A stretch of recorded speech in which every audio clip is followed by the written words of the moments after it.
What's going on, everybody? It's Spunkify here on behalf of MMOBomb.com, and welcome back to the Free to Play Podcast, episode 102.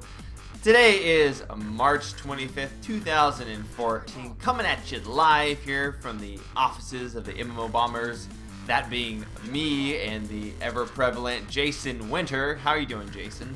I'm doing okay. I'm a little unused to this little morning recording schedule we got going on. My hair's still wet from the shower, so... Oh, man. Are you in your bathing towel right now? No, I actually put on a shirt and even pants, which is really rare for me, I know. Wow, so we have gotten up, put on pants and shirts for you this morning because we're here and excited to bring We're professional. We're professional. Yes, we don't do podcasts in our underwear. Only other people do that. Well, not every time, maybe. Sometimes. Sometimes. Special occasions. Of course. But this is one of those special occasions, Jason. We've got everything on this time because there is quite a lot of interesting news coming up in the episode. Really, really big AAA announcements across the board, Jason. Mm-hmm. We've got ArcheAge being officially confirmed free-to-play. People weren't sure if it was going to be hybrid, free-to-play, pay-to-play. We've got Obsidian Entertainment, company that hasn't even been in the free-to-play industry before, coming in with two new free-to-play games. Two. And they're completely different genres, and neither of them are single-player RPGs. So that's something else that we're not expecting. And then we've got a little bit of a recap of the shenanigans that's been going down in the MMOBomb Showdown. So we're going to have a recap of that later. And, of course, we're going to have the bombs of you guys as well as your member responses to our question of the week last week dealing with cross-platform play. So good episode, a lot to cram in here. We're going to try to make these episodes a little bit shorter just to ease you guys into it a little easier. So let's get ahead and jump right in. All right, Jason. Now, before the show began, we talked a little bit about this. You actually know a little bit more than I do, but ArcheAge, the pseudo-sandbox MMO from Trion and XL Games, it's been officially confirmed free to play by Trion. And that's something that I guess you could say was to be expected, but not at the same time. People were kind of like on the fence about what actually would happen. 50%. Yeah, I mean, it was free to play, I believe, in Russia, or it were changed over from one of the... I have trouble keeping track of it these days. It seems like it's changed so much in the time that we've been hearing about it. So yeah, it's been in development for several years. XL Games, they're not really a developer that's been known for a lot of other prevalent games in the past. Looking at their website, they made Archville, which maybe that's ArcheAge, but in like Farmville kind of thing. Yeah, exactly. Although ironically, the picture they have shows just a little like anime dog and a tiny little girl. So I don't know how much that actually fits in with the fantasy setting. And then they've got online racing game and the upcoming Civilization Online port. So not really known for too much, but the lead designer behind Lineage actually ended up forming this studio or being a part of this studio. And so they've got some pedigree behind it in terms of like someone who's made quite a lot of successful Korean MMOs in the past. You know, was kind of one of those early pioneers of Korean MMOs with Lineage. So ArcheAge has been drumming up a lot of interest for quite a number of years. I think I heard of it back in 2011. Yep. That was when when I was working for the magazine, we actually interviewed Jake Song. Oh yeah, and back then it was in closed beta. People were didn't really understand a lot of the game because they couldn't read it, and so they were just kind of bumbling along and trying to figure it out. And there's a lot of videos posted on YouTube, but it's been anticipated for quite some time. But I feel like it's died down. You know, it's been several years since then. Do you have any hype for ArcheAge now that you know it's going free to play? Well, it's you're right though in that it has kind of died down because I think it's been changed around a bit. Like you brought it up when you first introduced it. You called it a pseudo sandbox, and I was like, yeah, that's almost what it is now. Because when I first heard about it, I thought it was going to be total freeform sandbox, almost like EVE Online on land. Mm-hmm. That's kind of how it sounded. And we've just been hearing about one change or another, or just a tweak to this or a tweak to that, and a lot of people who are really geared up and hyped up for a big sandbox kind of game, I think, have grown a little disillusioned with some of the things they've been hearing about it ever since. Yeah, so why don't we actually first sort of like go over a couple of like the main touted features of ArcheAge? You know, a lot of people here may not be familiar with the MMO since it hasn't really been on the free-to-play radar until as of late. So some of the main features, of course, would be the fact that you can build ships in the water. That's a pretty awesome thing. You can collect resources, build your own ships out of different blueprints, and actually sail around the seas of ArcheAge with a crew. Jason, you actually covered it more extensively than I did because I've sort of had it on the back burner thinking that it wasn't going to be free to play. What are some of the other sort of more touted sandbox style features that you can think of with ArcheAge? Well, they've really pumped up the economy, saying that you talk about you can do trade, you can have escort caravans, or of course on ships and so on. Of course, pirates can come and raid you and take your stuff. So that's a big, like I said, that's really a big EVE Online-ish kind of sounding feature. Class system is very open-ended. You basically have like three, I don't know what they're called exactly, but three like disciplines. Like you can be, let's see if I can look at the site here real quick. No, it doesn't have it there. It used to have like a class builder thing on one of the sites. There's 10 combat classes in ArcheAge. Yeah. That's 10. Of those 10, you take 3 of them and decide what you want. So you can be like, I don't know, maybe it's like spell casting, two-handed weapons, and movement abilities, something like that. I don't know. Basically, so you can make a character based around that. Or you can make around, one-handed with shield and other stuff, so you can be more tanky, but you can be really flexible with it. So yeah, a lot of really... the best thing, of course, is the court system. If you're found guilty of crimes by a jury of your peers, other players, you can get sent to prison, and when you're in prison, you can play in a soccer league. Huh. A prison soccer gang? Like yes. That's pretty cool. Everybody rolls out with their striped jerseys on.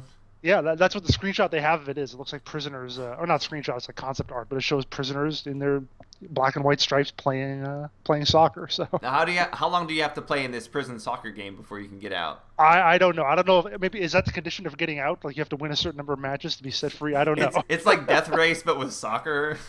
Yeah. Well, if you don't win, you're you're executed. I don't know. I was thinking of something a little more something, but I don't know. There's a lot of. It kind of sounds a little bit like Age of Wushu rather in that regard, but a lot more fleshed out in some respects. I did read also in that article mentioning how you can break out of prison and your other friends can break you out as well.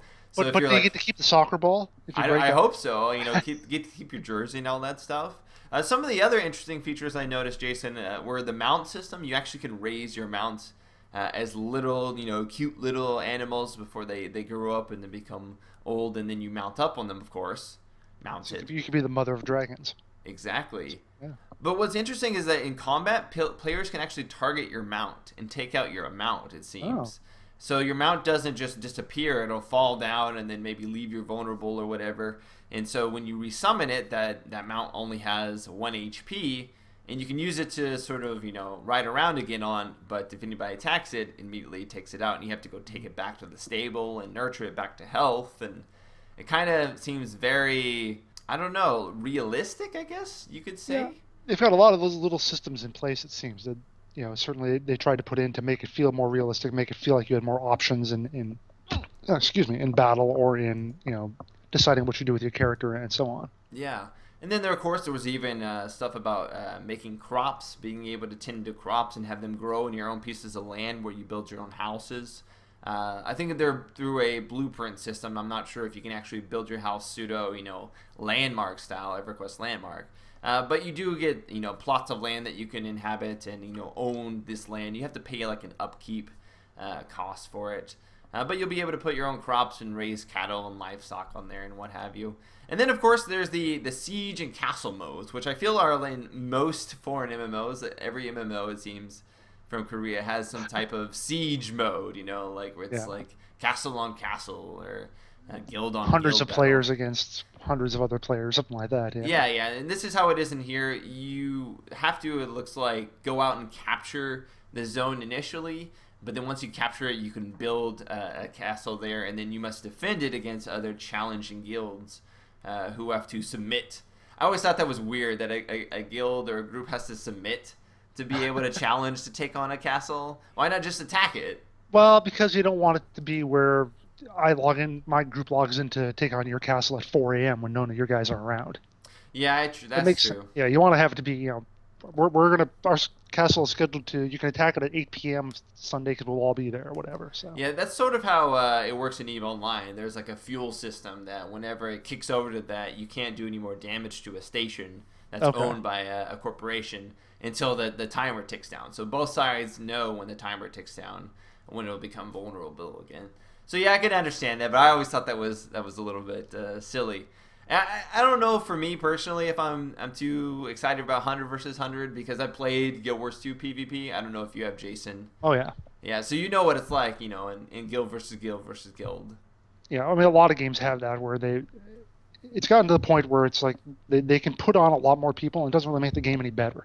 It's like you'd Yeah, almost rather have something moderately big like a 20 on 20 or something like that, but you just don't need 100 versus 100 anymore. In my no, mind. no, unless it's more spread out, I would feel like because Like PlanetSide 2 kind of has that. Where it's a exactly, little more, yeah. exactly. Well, and even in PlanetSide 2, you have a lot more finite control of your character, whether they get hit by abilities or whether Sure. they hit by bullets, because you can duck. So in those regards, it does make it a little bit more difficult when you just cram that many people. But All going that's for the one gate. exactly. And even well, I mean, even in the upcoming Black Desert from Pearl Abyss in Korea, they as well are having like that. So the guild versus guild, the siege battles. So that's nothing. It's not something necessarily that's only at fault of ArcheAge or having it like that. Most Korean MMOs have some sort of that. It seems like a really big feature that they like to tout over there.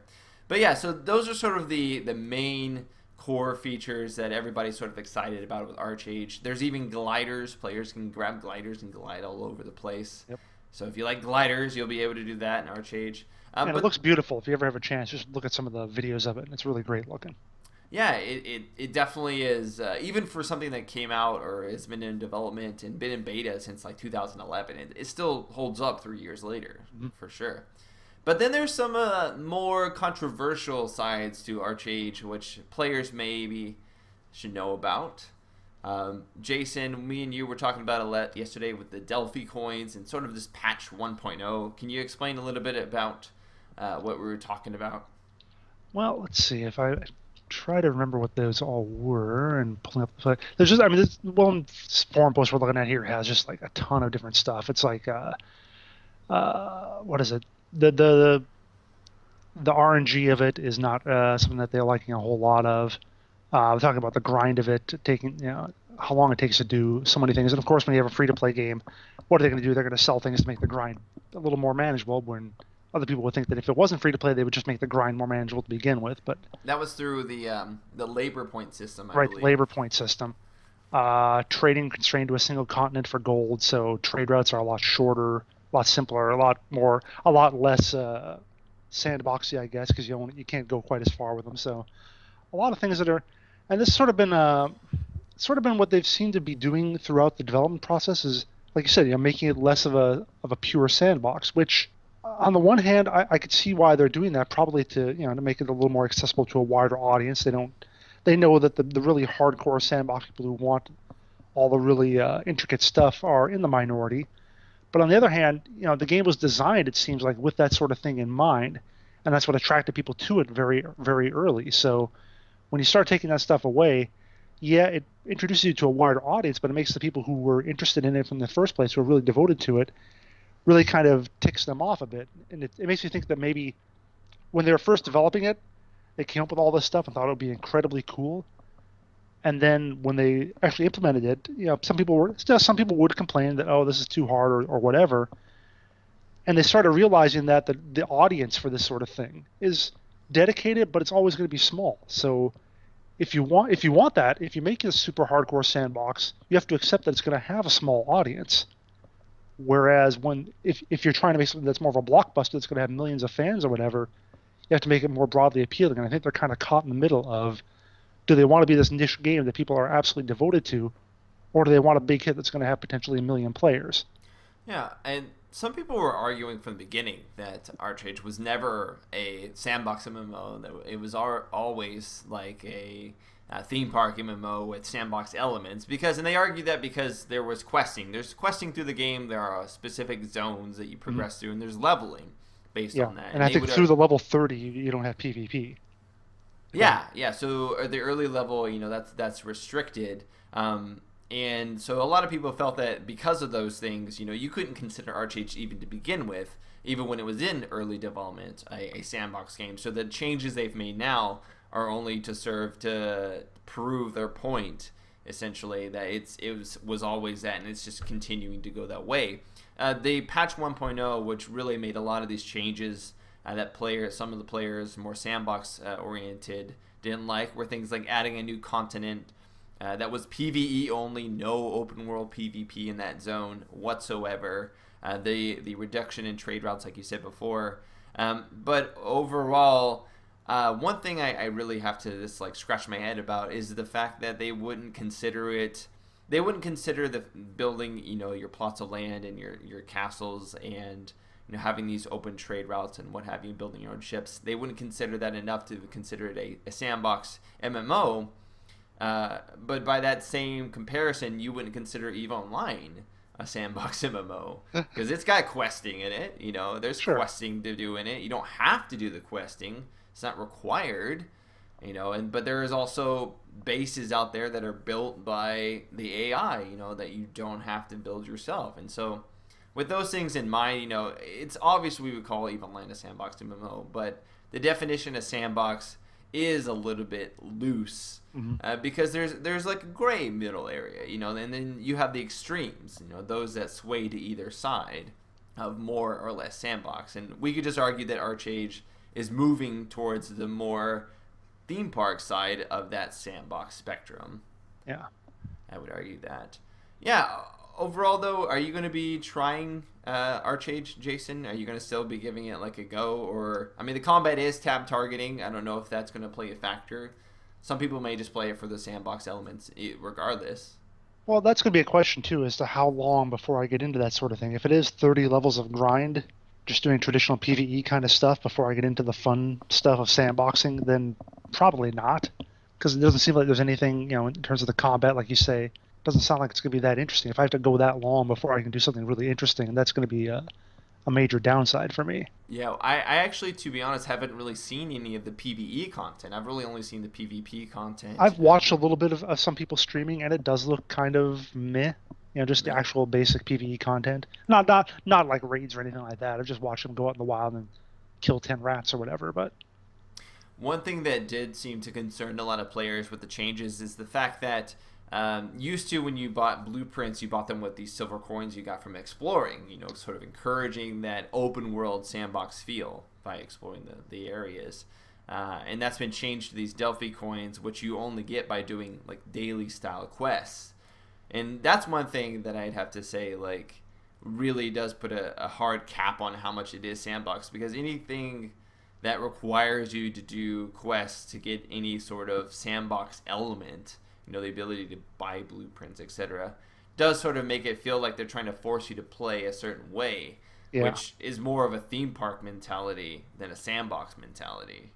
Yeah, they should at least make it so that you could do different things to get those Delphi coins. Delphi, yeah. I keep wanting to say Delphi because that's a person who does great Guild Wars 2 guides, but Delphi. Delphi, okay, Delphi. Coins. Yeah, the Oracle of Delphi. It's like that, yeah. Okay, so Delphi coins. But yeah, as I was saying, it'd be nice if there were different activities. Like if you could choose to do those daily quests, or you could choose to kill 10 people, or choose to do a trade route or whatever. Whatever the... Again, I'm thinking sort of in terms of Guild Wars 2 dailies, where there are different things. They have a list of 12 things you can do, and you have to complete 5 of them to get your daily reward. So at least allows for a little more flexibility in how you play. Yes, exactly. All right. Well, let us know in the comments below, guys, if you're excited for ArcheAge, what your concerns about it are, and maybe just what you're most excited about in general. What features do you think are the best? And we'll see whether or not ArcheAge ends up being something that we'll place on our top 10 list. I think inevitably, even with some of its downfalls, I think ArcheAge will be an MMO that's going to be really interesting to play. Despite its shortcomings, I think it's gonna be interesting. Gonna have its devoted fans, definitely. Exactly. It may be one of those that doesn't keep a lot of people for a long time, but I can't see anybody not at least giving it a try, due to what how broad of a spectrum of things it's trying to offer for players to do. Much like people tried out Age of Wushu in the same regards. All right, but moving on here, we're going to go ahead and talk about Obsidian Entertainment, which we really don't talk about much here on a free-to-play show. Obsidian Entertainment, best known for creating South Park Stick of Truth recently, with the now defunct THQ.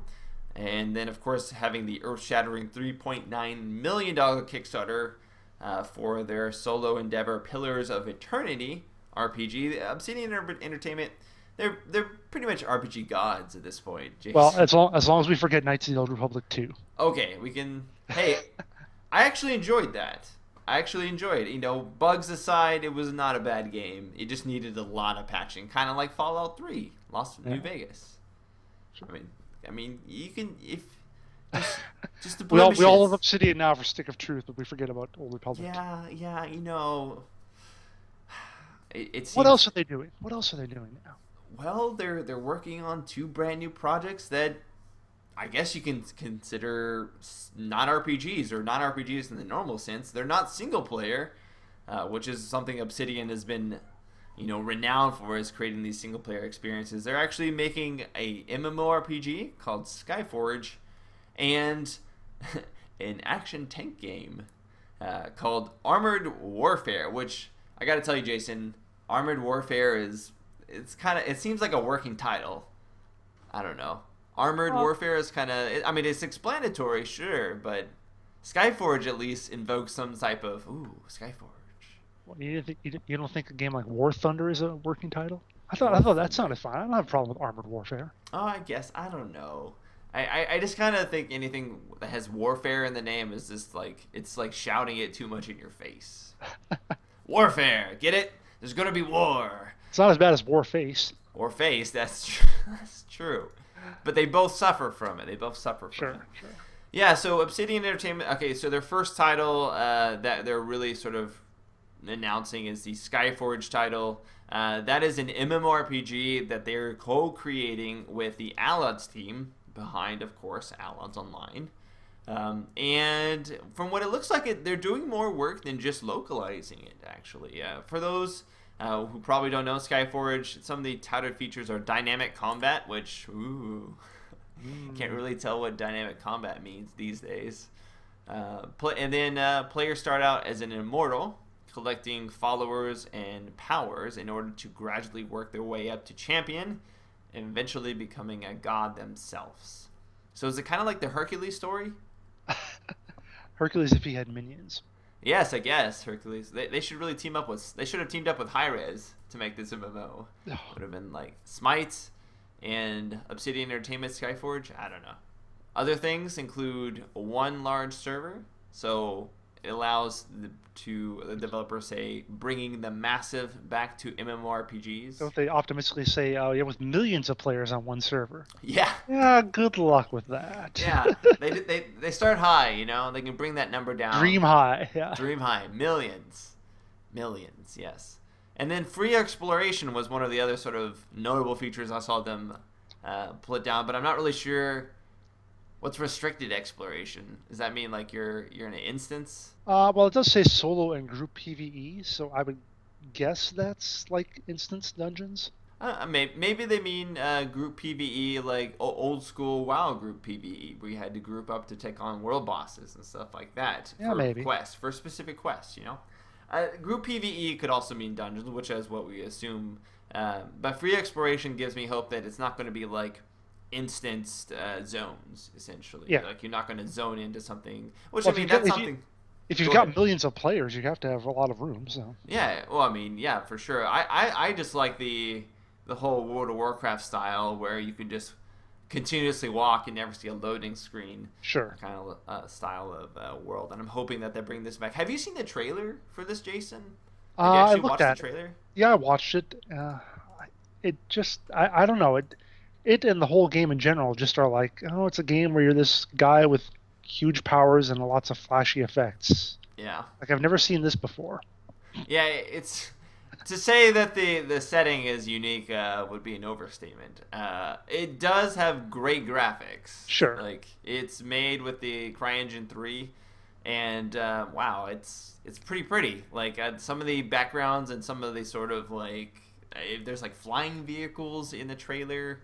All that stuff is actually pretty. I don't know. It's got me a little bit excited, in the pants, like a little bit anxious to see. At least the environments look entertaining. Sure. They look very gripping in that regards.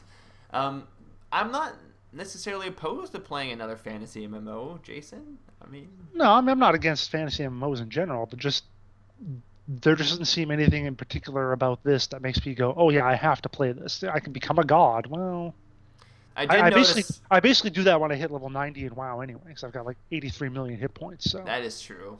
Oh man, that number crunch. I did notice that it looks kind of like fantasy mixed with steampunk. Like some of the weapons that players actually get to use look very sort of futuristic. Yeah, I actually kind of liked how some of the weapons looked like in the outfits, because they did have that kind of futuristic gun, the guy with like the laser gun or whatever toting look. Then you had the guy with the ridiculously large sword, and I was like, oh yeah, it had like some kind of charge thing in the middle. Like it looked like some kind of like. I suppose you can't have an MMO without swords at some point, but. And of course, they showed off their big badass monster at the very end of the trailer. Looks like some giant necropolis cyborg robot. I don't know if you saw that thing, but quite tall. How could I miss it? I know. How could you miss it? I didn't know if you turned the trailer off early. I did. No, I sat through the whole 2 minutes. It wasn't that bad. Okay. Do we really not have enough time to sit through a 2-minute trailer nowadays? Right. Like, man. So yes, that's all we really know for Skyforge. The closed beta signups are available now. Closed beta is set to begin sometime this year. And we don't really know how much Obsidian is contributing to the project, but looking at their website, we can see that they have several positions available right now for artists and level designers for a highly stylized MMORPG. And unless they're working on another one, Jason, I'm pretty sure they mean Skyforge. Yeah. The one thing I will say that I saw on the feature list that kind of interested me, and we were talking about different gameplay modes. It says immediately jump into the action with countless gameplay options: solo and group PvE, PvP, free exploration.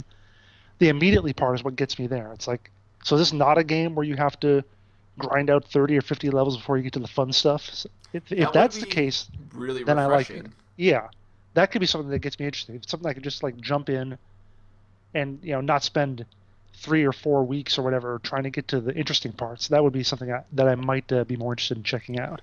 I think people give a lot of flack to the Outlaws team for how Outlaws Online is now. But for those of us who were around during the early days of Outlaws Online, it was actually considered a decent MMO. And back then when WoW was super king and there wasn't really that many action MMOs out there other than, what I guess you consider Vindictus, Outlaws Online offered something familiar but free concerning something similar to WoW or World of Warcraft. And it had its own unique style. It had this sort of steampunk that went with it. And to see them working with Obsidian, it gives me hope that maybe they just needed the help of a Western developer to sort of give it that extra edge to be appealing to everybody. And yeah, it's not the most unique setting, but it has its own flair. It has its own style in a lot of ways that I'm okay with. And yeah, I hope Obsidian can at least add their artistic talent into creating something very, very unique. Although I don't really know how much they're contributing to questing or game mechanics overall. They haven't really talked about that. Or the cash shop, which was, I think, the biggest issue a lot of people had early on with Outlaws. Exactly. But who knows? Maybe Outlaws has learned from that. Maybe. They have, from what I've heard. That it's a lot better than what it was at launch. Ah, yes. So, having learned from that, maybe with this fresh sort of infusion of talent from Western developers, Obsidian on Entertainment, not online, Obsidian Entertainment, we'll see this Outlaws collaboration Skyforge MMORPG come out soon, and hopefully we'll have more information soon so we can talk about it more, because I'm pretty excited about it. I think anything Obsidian, having played South Park: The Stick of Truth, anything Obsidian touches it immediately gets at least a couple points better. That is, if you disregard the bugs. I was about to say, for older public. If you just disregard the bugs. On the flip side of this, though, Jason, Obsidian seems to be working a little bit more focused and directly on armored warfare, which is not unlike, I guess, World of Tanks or War Thunder's Ground Forces expansion. I mean, you do control tanks. Yep. And you don't see your person from what I can see. There's no getting in and out of tanks. So I think it's just about tanks. I guess the question is, do we need another tank game? Yes. So this game here, the unique element to it is the fact that it just skips over the World War I and World War II tanks, just completely just says, nah, and just goes directly to modern day. Which makes me ask, well, aren't modern day tanks like super death machines? Well, sure, but if what's one modern, you wouldn't put a modern day tank against 1940s tank, so I guess it evens out. I guess. Well, I mean, I've never seen an M1 Abrams shoot another M1 Abrams, so I don't know what would happen if it would bounce off. Well, now you're gonna find out. It's gonna now be I gotta go on YouTube after this and like type in M1 Abrams shoots M1 Abrams and see if there's anything, so I can at least have an idea of what realism looks like. Because I'm not gonna have any idea. That's the thing. Like, how is this gameplay? Do you think going to be different from World War One? World of Tanks or War Thunder's, ground forces. But one of the things they put in their features tab, which really interested me, was the build your own private military. Establish relationships with other corporations, contractors, and non-government suppliers to build your private military's arsenal. So that's weird. It's like that sounds like more than just accumulate gold or whatever and use it to buy upgrades. It sounds like there's almost an economic aspect to it, almost like a role-playing aspect to it, where you kind of build up your own forces or whatever to do that sort of thing. In the official press release, it said that, this could just be the PR team, but they said that players can upgrade their tanks and crew using a, quote, robust reputation and experience system. The upgrading your tank crew stuff doesn't sound a whole lot different from what Tanks and War Thunder does. So yeah, in that regard. But maybe as a military contractor, which I thought it was funny that they kept with the setting. Yes, we use military contractors now, to do all this stuff. Can you bribe them? Can you shoot good contracts Can you shoot better contracts the way of someone else's contractor to get them? Do we have to worry about leaks? Do we have to worry about leaks? Is Edward Snowden going to be part of the game? Yeah. The fact that we even joke about that. So yes, it's gonna. The project director for Obsidian Entertainment, Richard Taylor, he said that Armor Warfare gives players two deep levels of upgrading and progression through a huge array of both military vehicles and their own personal military base, giving players a wide and diverse range of strategies. That's another interesting thing too, because we talk about that, with the. We talked about that with ArcheAge, where you have a bunch of people storming the enemy castle. Is there going to be the same kind of thing here, where you can have your tanks against someone else's base? I don't know. That would be something you don't see in the other games. That's true. If they could reduce the lobby sort of sensation enough, reduce the fact that War Thunder's ground forces and then World of Tanks, they both utilize a heavy lobby system. It's detached. I don't think you can really do that. I think it's gonna be more like the ArcheAge castles, where I'm going to decide that my base is open to attack at this time. Okay, that's if someone wants to come at it, go ahead. I thought you meant like the bases could be physically somewhere on. No, I don't think it's gonna be like open world or anything like that. I think it's gonna be a set piece. That would be crazy if just open world tanks. There's no actual people. It's like in a world of tanks. EverQuest Next Landmark, the tanks version or something. The tank version. Yeah. Some of the other kind of interesting features are the dynamic environments, which include destructible terrain. Yes. So in the trailer, you see, the tower falling down, and it kind of looks like the stuff that World of Tanks right now is trying to implement. Or what it almost makes me think of a little bit is like Battlefield. Yeah, it really. It's got that modern day vibe, and you can destroy buildings and whatnot. It's like Battlefield, but without the people and the planes and the boats and the Levolution. Actually, no, there is Levolution. It's just created by the players. Yeah, I hope I'm always a huge fan of destructibility, and not only destructibility, but when like projectiles and debris fly around. Sure. Due to that explosion. Well, the problem with that, of course, is then your graphics card takes a hit, but That's why I got a 670, man. Well, yeah, I know. It's like, give it to me. Bring it on. Armored Warfare, much like Skyforge, has a closed beta scheduled to launch sometime soon. And the game itself should come out shortly after that, I'd hope. So closed beta, scheduled to launch sometime in 2014.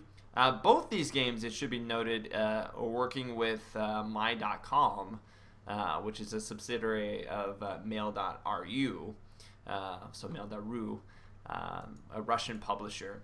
So it's kind of interesting to see Mail.ru kind of be like the new Tencent in a way. They're the Russian Tencent. They're the Russian Tencent. Yeah, they're going in and they're funding a lot of Western development of different games.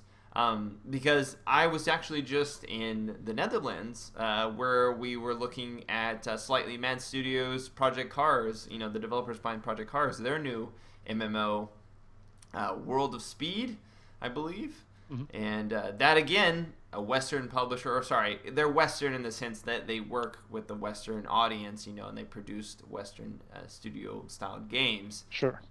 But they're creating a MMO for racing, and again, that's Mail.ru. It's still this one particular publisher. So we're getting all these sort of AAA free-to-play games coming out now because of that. And on the one hand, I have to really be excited that they're doing that. I'm like, yeah, okay, keep doing that, and it's good to see that growth in the free-to-play. But on the other hand, I'm cautious about... I've heard some bad things. Yeah, they do not have a good reputation. Things. Yeah. But that being said, we did have Obsidian Entertainment say that all of Armored Warfare will be 100% free, the best price possible. So hopefully that stays that way. It's good in theory. Good in theory, exactly. They say there is going to be some regular content updates as well, so it's not just going to be like a one-time release. They get their money and then skedaddle out the door. Well, you kind of have to do that if you're free to play because you're not getting the money. Exactly. That's how it works. But which one would you say you're more excited for, Jason? Skyforge or Armored Warfare? Definitely Armored Warfare. If it can do something that's different from War Thunder and World of Tanks, more than just modern day tanks, but actually has different gameplay, then that's something that could be really interesting. For sure, definitely. All right, now, I'm going to be moving on here just a bit. We're going to briefly mention our endeavors with the weekly MMOBomb Showdown, the ultimate showdown for the free-to-play games, where the communities get together and see which ones can rally their troops the most. It's been an interesting last few weeks, Jason. Yes, it has. To say that they haven't been stressful I would be lying.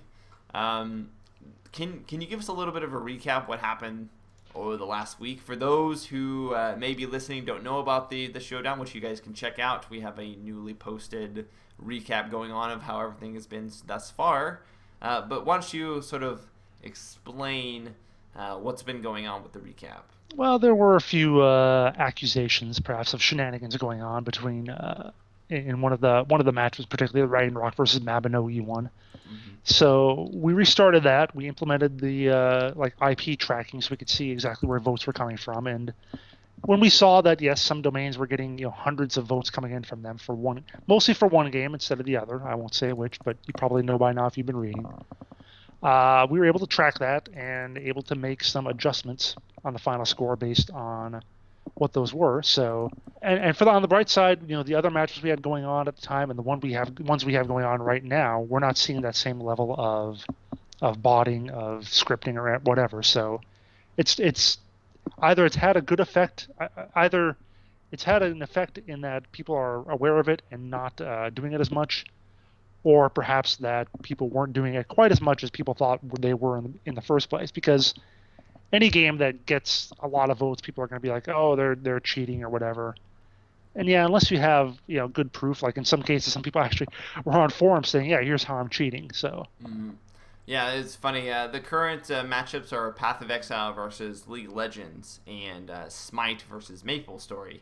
And there was a lot of players accusing Smite of botting because they had, I think, already 7,000 votes or so. And I was like, no, that's just Smite. That's just the Reddit community. Well, I mean, you look at Mabinogi, which is getting a ton of votes and doing a lot better than really we anticipated. That's why we gave it such a low seed.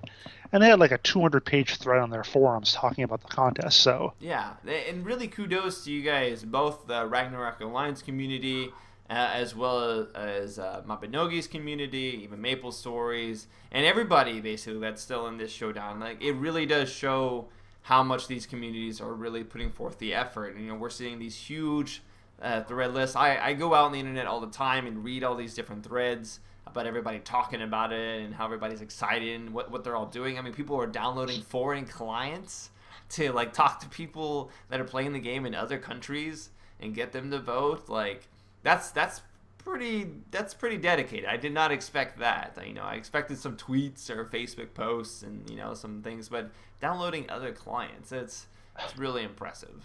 Yeah, it's really been amazing the response we've gotten from communities, especially as, like I said, communities where we thought were kind of small and weren't that big of a deal, and obviously we're being proven wrong. I have to actually give a quick shout out to the guys behind Aren'tcha. Those guys actually, and I'm trying to pull it up right now. I'll have it on the screen. But those guys actually created a in-game MMOBomb logo bomb as a reward for players to go vote. Wow. So Carbon Games went and created this, and oh man, I wish I could find the forum post right now. It was so amazing. It looked like us, and everything had the fuse, and I was like, what? That is incredible. I can't even believe that. They just like, oh yeah, we made this. I'm like, oh, that's awesome. So they said in the future they'd actually give it to us as a giveaway item. So look out for that. If you guys play Aren'tcha, now you have a reason to. If you haven't, because you'll have a little MMOBomb personal logo that'll float around you, and it would be awesome if the fuse lit or it exploded or something like that. It'd be pretty awesome. Now you're first you were just amazed they made anything. Now you want it to be animated. Now I want it to be better. Jeez. I'm sorry. It's so good. It's so good. But yes, so kudos, thanks to you guys over there at Carbon Games. That was quite a nice little treat and surprise.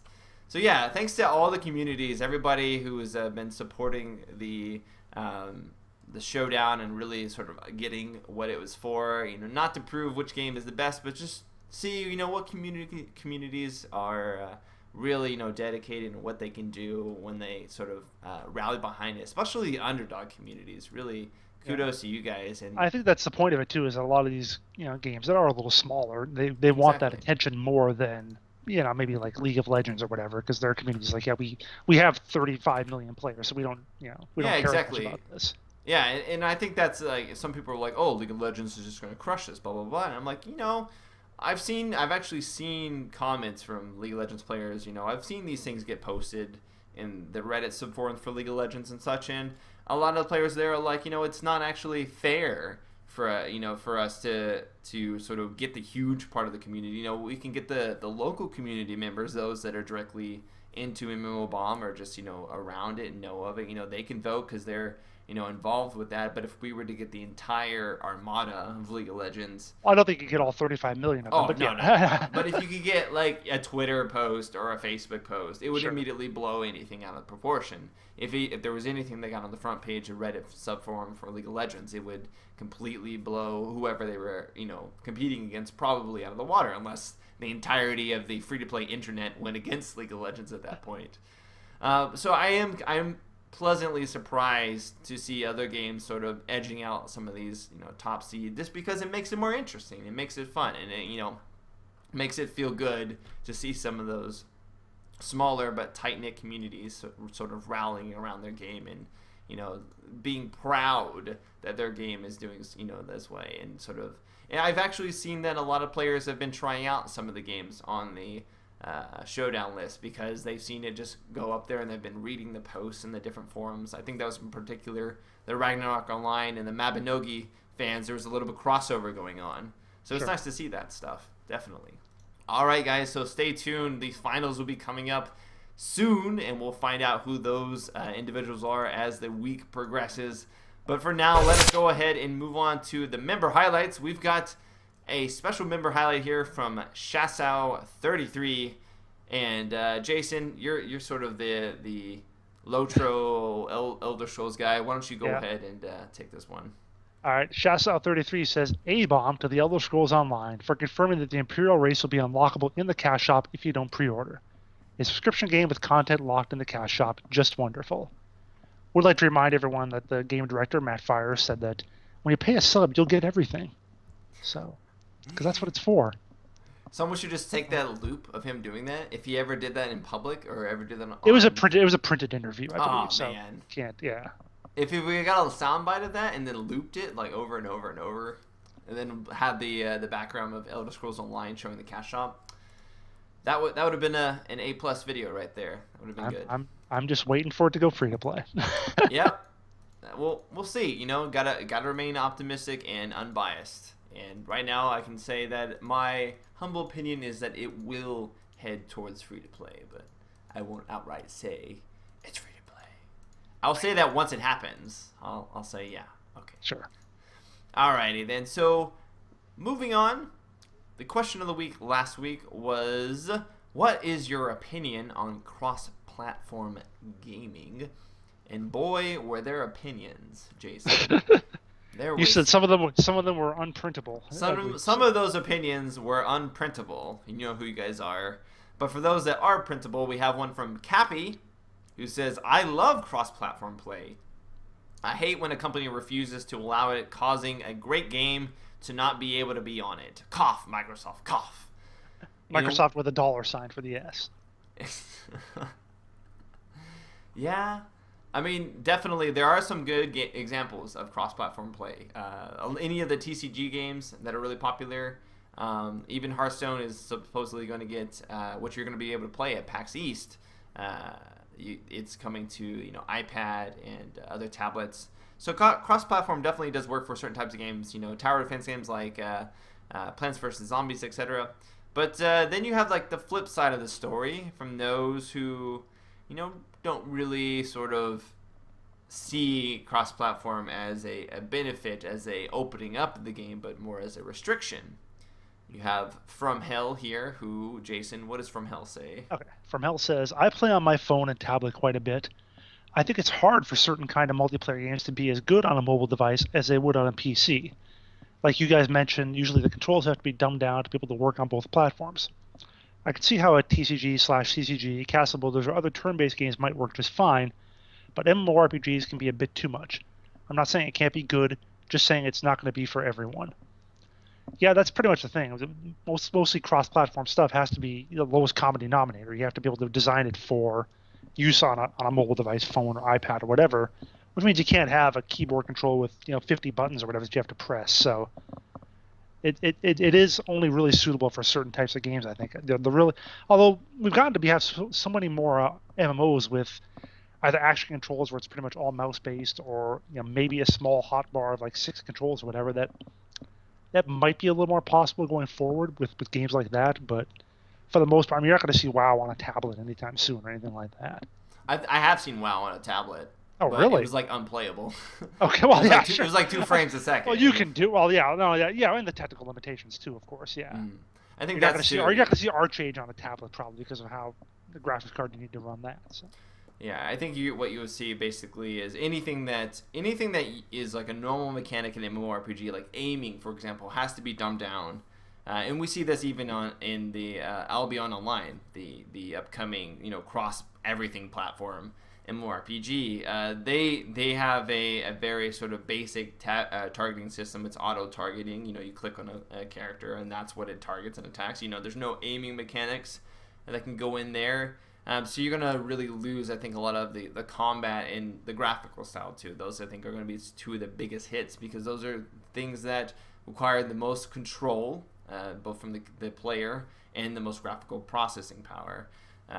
It makes sense. I remember a few years ago seeing a video for the next Lineage game, the Lineage 3, basically. Mm-hmm. And one of the things they had on, and this was pretty much, I think, just for PC at the moment, but one of the things it was that you would do effects by making a line. Like if you want to make a wall of flame, you had to like click across an area, and that would make the line show up, line of fire. That's the sort of thing that seems like it'd be really cool for a mobile device, going on the screen for something like that. Yeah, anything. So I could see like a hack and slash ARPG kind of game. It looked ARPG like, so I could see a game like that maybe being successful. Yeah, I think if I don't recall correctly, Akinero Demon Hunter was cross-platform, and it was a ARPG. That you had your different abilities you can use. The final little comment we had was Altajir, who said he prefers to play on desktop computers in general instead of mobile platforms. Usually the action controls on mobile platform feel unnatural and disruptive at times. Also, one has to sacrifice the benefits of powerful computer processing and rendering the play a game on a mobile, less powerful platform. So basically echoing our statements about all the sort of, disadvantages, if you will. And I think as technology continues to improve and we get better, some of those disadvantages, especially in the graphics department, will subside. Like we've seen, we can put the Unreal Engine on iPads. Sure. We just can't put a lot on screen at the same time. But that will change over time, especially as engines get more and more streamlined and more proficient and better, to be used on mobile devices. But I don't know. I think ultimately it's not going to we're not going to see a huge resurgence in mobile gaming until someone can put on like a visor and then you're in like .hack or something like that. Sure, your phone. sure. With one phone in each hand to like represent your yeah, your yeah, something like that, or it just transfers your consciousness or something, Oh, well, okay. Yeah, it'd have to be something where you no longer look at the device. The device is merely the tool that facilitates your transportation. Extension of your body. Exactly. That's the future, Jason. That's what we can look forward to in 30 years. That's mobile gaming in the future right there. Them kids, I remember back in my day, you actually had to look at the screen. Yeah. Now they just put these, what Oculus Rift 360s on their head. I don't know what the Oculus Rift would be called at that point. Get off my virtual lawn. Yeah. I water this every day, and I get coins for it. Get off my Farmville. All right, so the question of the week this week then is going to be, what are you playing and why? Pretty basic one. What are you playing currently, and why are you playing it? Jason, what are you playing currently? I've gotten into a bunch of older games that I've been playing. I've been playing a lot of PlanetSide 2. Started a new campaign in Total War Rome 2. Finally getting back into that, and plenty of Hearthstone. Probably more Hearthstone than I should. Nice. I've been playing personally quite a lot of Titanfall in Dota 2. I gotta say, Titanfall, for all its shortcomings, is actually pretty fun to get into and just feel like you ran 50 miles when you didn't do anything. That's the feeling. It's because it's the equivalent of taking 3 steps when you're in a Titan. Exactly. All right, guys. Well, that's been this week's episode here of the Free to Play Podcast. As always, if you want to reach either of us, you can reach me through Twitter at Spunkify or on the official MMOBomb Twitter. I seem to commandeer that more often than not recently. So at MMOBomb, go ahead and chat up with me there. Or you can reach me on my email, michael@mmobomb.com. And Jason, where can the kind folks find you? They can find me on Twitter at WinterInformal. They can also find me streaming at twitch.tv/JasonWinter. And I don't blog as much anymore, haven't for a while, but you can still look at my blog, jasonwinter.wordpress.com. Admire his old work, guys. Admire. Yes. It's like a museum now. One day, Jason, you too will enter that museum. That's something I've always wondered about. It's like all the stuff we put online now, all our blogs, whatever, in 30 years, maybe not you and me, obviously, but in 30 years, our kids are going to look back at this stuff and go, what the hell were my parents doing? I know, right? It's crazy. That's assuming if we have kids. Or the one thing that I really think is in 30 years or so, someone's going to run for president, and we're going to look back at the blog post he made when he was a teenager and go, yeah, this guy's not, no. I can't wait for those elections. I cannot wait. Those are going to be great. All right, guys. Until next time, we'll see you later. Spunkify out. Later, guys.